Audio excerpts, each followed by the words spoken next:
We are 40 days out from RootsTech.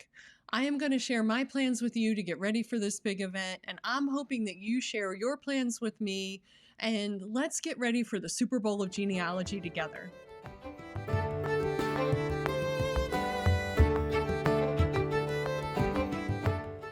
Hi everyone, my name's Denise Allen. I'm a researcher, genealogist here in Pennsylvania, and I am getting ready for the Super Bowl of Genealogy, RootsTech 2024.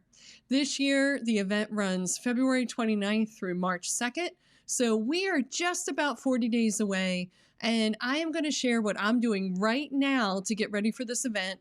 I don't want to mess it up this year. Most years, I push it off and don't get ready, and I'm like, oh, it's the end of February. I don't have to worry about it. No, this year, I am getting ready. I'm preparing. I am going to center myself, trade ideas, and make sure that we're all ready together. Now, you might be thinking to yourself, why do I want to go to RootsTech? I'll tell you, it's not just the size of the event, because RootsTech is a huge, huge event. It's also the energy that comes with RootsTech. All the industry leaders across the genealogy websites, the software companies, the different vendors that satisfy the genealogy community, they all plan their biggest announcements around RootsTech. And there's so many people from all around the world that also plan to attend, either online or in person, in Salt Lake, this one event. So it really gets the genealogy community excited. It gets the energy level up. It makes us feel connected. It's so fun to be connected with other people united around the similar idea of getting to understand and appreciate our ancestors. Other reasons you might want to do RootsTech? Well, it's a great genealogy education. Some of the biggest speakers and most talented people in genealogy speak at RootsTech. A lot of the talks will be recorded. They plan on having over 250 of those right now, and some of them will be live streamed, and we all know how much fun it is to watch live stream events because then you get the energy of the audience also as you're watching the event. If you'd love to know all the latest gizmos and gadgets and technology for genealogy, there will be 120 vendors at the event, and there will also be an online vendor hall, as well as tech announcements on the second day of the event.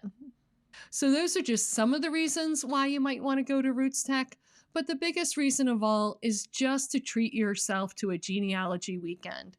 You deserve the time to relax, kick back, and just enjoy yourself in your genealogy. You don't have to try to squeeze it in around other commitments. You don't have to try to explain to people why you're doing genealogy. For these 3 days, you get to be with other genealogists, whether in person or online, who just understand your passion and your commitment to family history. So take the time, reserve the weekend now, and really treat yourself. Now, this year for 2024, I am going to RootsTech in person in Salt Lake. I am so excited. I made a decision, my husband and I, to go this year, and it was a big decision. You never know what's going to happen in the 2020s. Everything changes every year, but we committed to going, and we can't wait. So, ways that we're planning to make this trip a success for ourselves. A couple of these are a little bit unconventional, but the one was not so unconventional, and that was to pick a hotel that was fairly close to the convention center, but still allowed us a little bit of exercise time to walk there. So both of us love to walk and see the sights in a city, and we've both been to Salt Lake a few times. So we opened up Google Maps. We looked at all the hotels around the Salt Lake Convention Center, and we made sure that we picked one that gave us a little opportunity to walk versus not necessarily being close. Now, of course, this comes with the risk, being that it's winter. We have to make sure to bring our winter boots just in case, but we want to make sure to have the opportunity to enjoy the city a little bit. Now, if you're going in person, the closest hotels are the Radisson. That's just around the corner from the Salt Lake Palace. And then the Hilton down the street is also fairly close. I've stayed at both of those hotels for previous trips to Salt Lake, and they're great hotels. Now, if you're not into those hotels, like I said, there's lots of options in Salt Lake. It is a convention center. It is the capital of Utah. So you really have your pick of places to stay. The other thing we did in planning the trip is to make sure to book our flight a couple days early so we're not getting in at the last minute. We were concerned, again, because of winter, about weather delays or cancellations. And so we planned our trip just with that in mind. If everything goes well, we get a couple days to sightsee around Salt Lake. And Utah's a beautiful state, so that is a big bonus for us. We also have friends in and around Salt Lake City, and we look forward to connecting with them and going out for some good meals. And of course, food is one of the ways I prepared for Salt Lake City. So I love to eat, I love to go out and try new foods. And I want to make sure when I'm in Salt Lake that I am trying some different places to eat. I'm not just eating at some of the chain restaurants all the time. I want to make sure to experience the uniqueness of Salt Lake and really get to soak that in a little bit while I'm there. So one way I'm preparing is to watch the TV show Diners, Drive-Ins, and Dives on Food Network, the Guy Ferrari show, where he visits all these unique places all around the United States and tries their food. He's been to Salt Lake several times. He's tried some really interesting restaurants. So I am going back and watching all those episodes right now to plan some places that I want to eat in Salt Lake. But if you know some places that are fun to eat in Salt Lake, some really cool places, please drop it in the comments. I love, like I said, love to go out to eat. I think it would be fun to have some unique food experiences while I'm in Salt Lake. So drop it in the comments on this video and I'll definitely check them out. If you're interested in catching up on what happened at RootsTech in 2023, check out this video where I cover all the details. The last way I'm preparing to go to the RootsTech conference in person is to get my steps in and get my walking miles up. I know this sounds a little unconventional, but I tend to be a little bit unconventional. I want to make sure that I don't tire out while I'm at RootsTech.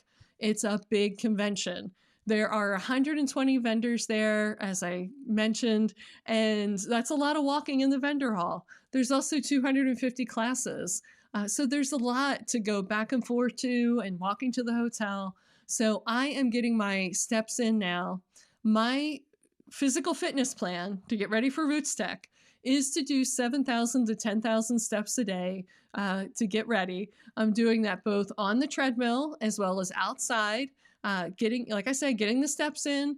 And, it's all weather dependent, being that it's winter. Some days, you don't want to go out because it's really cold or snowing, but I'm doing those steps every single day so that I can really walk back and forth, stand on my feet as much as I want, and not get tired and complain.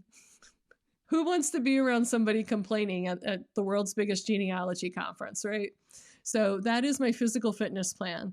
So I got it all covered. I got my shelter, my transportation, my food, and my steps in. That ticks all the boxes for me.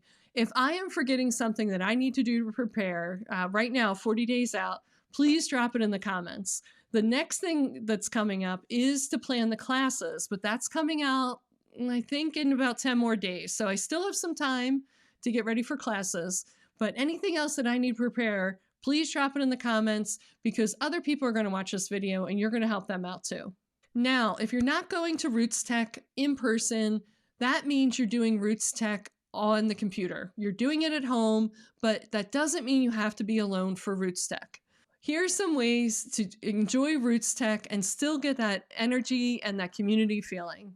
First, block out the days in your calendar right now. Go ahead and block out February 29th to March 2nd. Pretend like you're going on a trip. Just block them out of your calendar completely so nothing interferes with your genealogy weekend.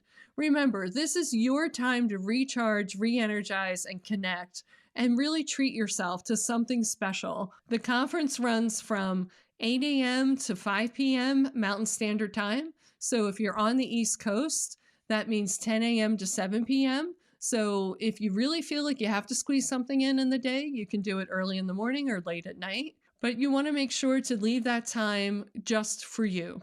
The live sessions where they stream the biggest announcements and have all the keynote speakers, that is in the middle of the day. That's at 11 a.m. Mountain Standard Time or 1 p.m. Eastern Time.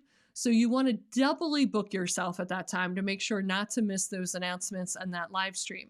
Why? Because you get to feel the energy of the audience that's there. Maybe you'll even see me sitting in there, little teeny picture of me. Now, of course, you can do this with your friends, make some snacks worthy of the Super Bowl of genealogy, have some fun food, get together on the sofa and watch it in your big screen TV in your living room. Or you can watch it on your laptop or tablet using Google Meet or Zoom to experience it again like a live genealogy event, an in-person genealogy event. RootsTech Online is free to attend. All you need is your Family Search account. Go to familysearch.org in order to sign up for that. And you'll see at the top of the page the banner announcement for RootsTech and registration. And then it'll walk you through in a couple clicks to get yourself registered. When you do register, make sure to sign up for the emails because you do want to get the latest announcements in terms of when the class is open so you can book your class schedule, in terms of the other features of RootsTech, which I'll cover in an upcoming video, and also any last minute announcements of additions that they made to the schedule or changes. Now, I'm doing a whole series of getting ready for RootsTech, my countdown to RootsTech. So be sure to subscribe so you can get ready for RootsTech with me and take advantage of genealogy's biggest event. And I will catch you for the next video when I get ready to make my cousin connections for RootsTech.